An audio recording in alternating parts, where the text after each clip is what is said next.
4 జిల్లాలున్న రాయలసీమలో 4 government medical కాలేజీలు, 10 జిల్లాలున్న తెలంగాణలో ఇవాళ 3 గవర్నమెంట్ మెడికల్ కాలేజీలు. ఏం చేస్తున్న అధ్యక్ష మా మంత్రులు? ఇదేనా అభివృద్ధి అంటే?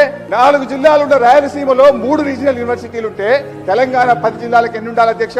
8 యూనివర్సిటీ ఉండాలి. ఈ రోజు ఉన్నాయండి అధ్యక్ష, 3 ఉన్నాయి. ఇచ్చిన తెలంగాణ యూనివర్సిటీకి ఇప్పటి వరకు నిధులు ఇంకా ఇవ్వలేదు.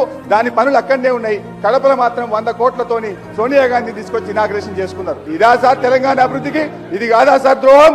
మరి ఈ రోజు అధ్యక్ష 6 దశాబ్దాల కాంగ్రెస్ తెలుగుదేశం పాలనలో 2 మెడికల్ కాలేజీలు వస్తే 9 ఏళ్ల కేసీఆర్ ప్రభుత్వంలో ఈ రోజు 29 ప్రభుత్వ మెడికల్ కాలేజీలు పెట్టాం. 6 దశాబ్దాల్లో 2 కాలేజీలు ఎక్కడ?